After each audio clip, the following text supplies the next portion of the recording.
Hello friends. Ashvalayan मुनि ने महर्षि पिप्पलाद से कुल 6 बातें पूछी। पहली, जिस प्राण की महिमा का आपने वर्णन किया है वह प्राण किस से उत्पन्न होता है, वह इस मनुष्य शरीर में कैसे प्रवेश करता है। तीसरी, अपने को विभाजित करके किस प्रकार शरीर में स्थित रहता है। चौथी, एक शरीर को छोड़कर दूसरे शरीर में जाते समय पहले शरीर से किस प्रकार निकलता है। पांचवी, इस बाह्य 5 भौतिक जगत को किस प्रकार धारण करता है।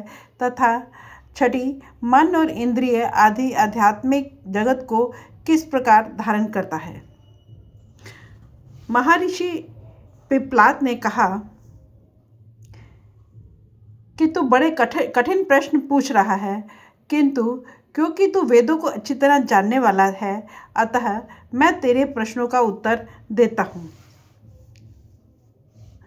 पहले प्रश्न का उत्तर तो यह है कि वह सर्वश्रेष्ठ प्राण परमात्मा से उत्पन्न हुआ है।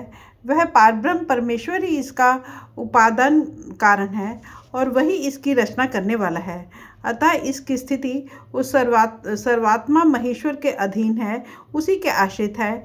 ठीक उसी प्रकार जैसे किसी मनुष्य की छाया उसके अधीन रहती है।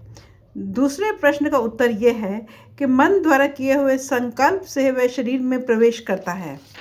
भाव यह है कि मरते समय प्राणी के मन में उसके कर्मानुसार जैसा संकल्प होता है उसे वैसा ही शरीर मिलता है। अतः प्राणों का शरीर में प्रवेश मन के संकल्प से होता है।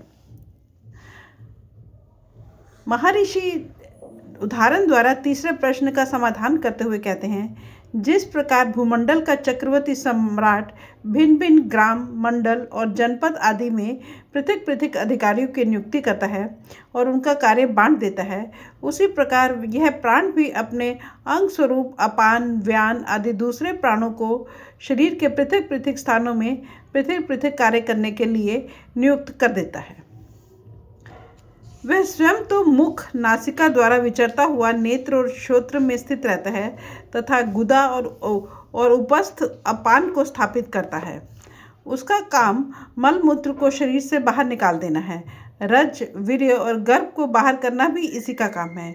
शरीर के मध्य भाग नाभि में समान को रखता है।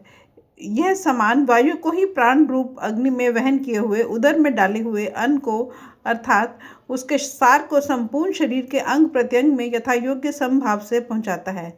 उस अन्न के सारभूत रस से ही इस शरीर में ये 7 ज्वालाएं अर्थात समस्त विषयों को प्रकाशित करने वाले 2 नेत्र, 2 कान, 2 नासिकाएं और 1 मुख रसना, ये 7 द्वार उत्पन्न होते हैं। उस रस से पुष्ट होकर ये अपना अपना कार्य करने में समर्थ होते हैं। इस शरीर में जो हृदय प्रदेश है, जो जीवात्मा का निवास स्थान है, उसमें 100 मूलभूत नाड़ियां हैं। उनमें से प्रत्येक नाड़ी की 100 शाखा नाड़ियां हैं और प्रत्येक शाखा नाड़ी की 72 हजार प्रति शाखा नाड़ियां हैं। इस प्रकार इस शरीर में कुल 72 करोड़ नाड़ियां हैं। इन सब में व्यान वायु विचरण करता है।